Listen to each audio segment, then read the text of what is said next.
সমস্ত ক্লাস 11-এ ভর্তি হওয়া স্টুডেন্টদের মাথায় এই মুহূর্তে একটাই প্রশ্ন ঘোরাফেরা করছে যে আমি সরকারের তরফ থেকে দেওয়া ট্যাবের জন্য 10,000 টাকা আমার অ্যাকাউন্টে কবে পাবো। আমি স্কুল থেকে দেওয়া ফর্মটা ফিল আপ করে ফেলেছি, তাহলে কি ওই ফর্মটা ফিল আপ করলেই আমার 10,000 টাকা আমার অ্যাকাউন্টে ঢুকে যাবে? এই নিয়ে কিন্তু অনেকের মনে অনেক প্রশ্ন রয়ে গেছে।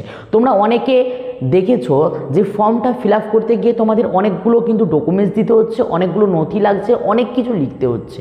তো এখানে যদি কোনো ভুল করো তাহলে কি তোমার টাকা তোমার কাছ থেকে বঞ্চিত হতে পারে?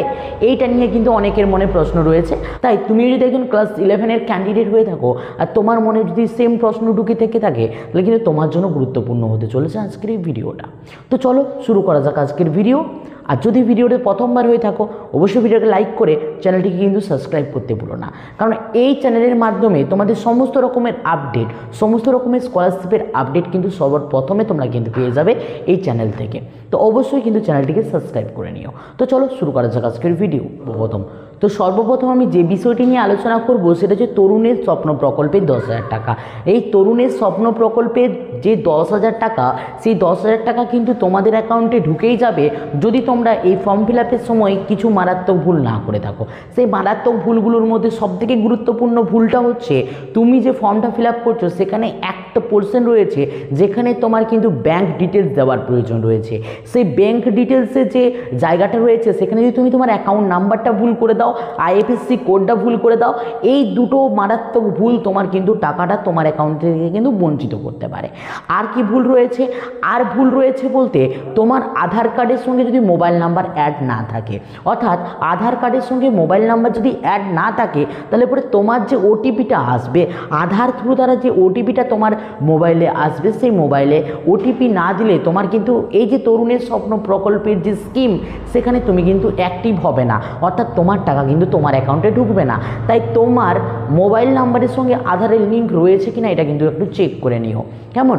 আর এখানে তোমরা আর একটা জিনিস মনে রেখে থাকো যে তোমার কিন্তু যে কোনো মোবাইল নাম্বারের সঙ্গে অ্যাড হলেই চলবে, সেটা বাবার হতে পারে, সেটা মায়ের হতে পারে, অথবা তোমার যদি কোনো পার্সোনাল মোবাইল থেকে থাকে সেখানেও তুমি কিন্তু নাম্বারটা দিয়ে দিতে পারো এই আধার কার্ডের সঙ্গে, সেটা জাস্ট ওটিপি একটা আসবে। এরপরে বিষয়টা হচ্ছে তোমরা অনেকেই জানো যে আধারের সঙ্গে কিন্তু একটা এনপিসিআই লিঙ্ক হয় ব্যাংকের অ্যাকাউন্টের। এটা কিন্তু আধার যে আধারের সঙ্গে যে ব্যাংকের যে সংযোগ সেটাও তুমি বলতে পারো।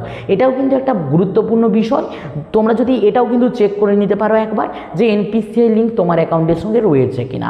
আর এটা চেক করার জন্য আমি ভিডিও ডেসক্রিপশনে দেওয়া লিঙ্কে, আমার যে ভিডিও ডেসক্রিপশনে যে লিঙ্কটা আমি দিয়ে দেবো সেখানে তুমি ক্লিক করলেই কিন্তু সেটা দেখতে পেয়ে যাবে, কারণ সেখানে আমি এই ভিডিওতে কীভাবে তোমরা এনপিসিআই লিঙ্কটা চেক করবে সেটা কিন্তু বিস্তারিতভাবে আলোচনা করেছি। অথবা তোমার যদি এনপিসিআই লিঙ্ক না থাকে সেটা তুমি কীভাবে নিজের মোবাইল থেকেই তুমি বাড়িতে বসে করে নিতে পারবে সেটাও কিন্তু আলোচনা করেছি সেই ভিডিওতে। এরপরে গুরুত্বপূর্ণ বিষয়টা হচ্ছে তার টাকা আমরা কবে পাবো না, আমরা এই যে তরুণের স্বপ্ন প্রকল্পের 10,000 টাকা, এই 10,000 টাকা তোমরা কিন্তু সেপ্টেম্বর থেকে অক্টোবর নাগাদ কিন্তু তোমাদের অ্যাকাউন্টে পেয়েই যাবে। এরপরে বিষয়টা হচ্ছে তোমরা বুঝবে কি করে যে তোমরা টাকা পাচ্ছই না। টাকা পাওয়ার জন্য তোমাদের সর্বপ্রথম এই যে ফর্মটা তোমরা স্কুলে জমা দিচ্ছ, স্কুল থেকে কিন্তু ফর্মটা পুরোটা ভেরিফাইড করবে এবং তাদের পোর্টালে কিন্তু সেটা আপলোড করবে, এবং সেই পোর্টালে আপলোড করার সময় তোমার কাছ থেকে কিন্তু ওই যে বললাম আধার ওটিপির প্রয়োজন পড়বে, আধার ওটিপি কিন্তু তোমাদের কাছ থেকে চাওয়া হবে। আর সেক্ষেত্রে যদি কোনো ভুলভ্রান্তি থেকে থাকে সেই ভুলভ্রান্তিগুলো তারা কিন্তু শুধরে নেবে, কারণ এই 10,000 টাকা তোমার অ্যাকাউন্টে দিতে বাধ্য তারা, কারণ সরকারের উপর থেকে কিন্তু একটা প্রেসার থেকেই থাকে। তো এটা গেল কিন্তু তরুণের স্বপ্ন প্রকল্পের টাকার গল্প।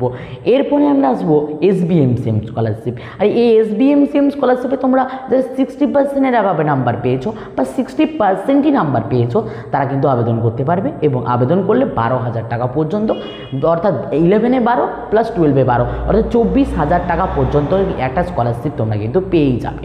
তো এই স্কলারশিপে আবেদন কবে থেকে শুরু হবে না, এই স্কলারশিপের আবেদন কিন্তু তোমাদের যেটা শুরু হবে সেটা নভেম্বর থেকে শুরু হবে, এবং যেই মুহূর্তে আবেদন শুরু হবে আবেদনের পদ্ধতি কি রয়েছে, কিভাবে আবেদন করবে, কি কি ডকুমেন্টস লাগবে, এলিজিবল ক্রাইটেরিয়া কি রয়েছে, প্রত্যেকটা বিষয়ে বিস্তারিত আলোচনা করব আমি আজ এই চ্যানেলের মাধ্যমে। তাহলে এই জন্য এই চ্যানেলটিকে সাবস্ক্রাইব করে পাশে থাকা বেল আইকনে ক্লিক করে রাখো, আর যেই মুহূর্তে আপডেট আসবে আমি তোমাদের সঙ্গে শেয়ার করে দেবো। যদি ভিডিওটা ভালো লাগে এই মুহূর্তে ভিডিওটা লাইক করে পাশে থাকা বেল আইকনে কিন্তু ক্লিক করে দাও সাবস্ক্রাইব বাটনে। চলো বাই, দেখাচ্ছি নেক্সট ভিডিওতে। প্রত্যেক ভালো থাকবে, প্রত্যেকে সুস্থ থাকবে।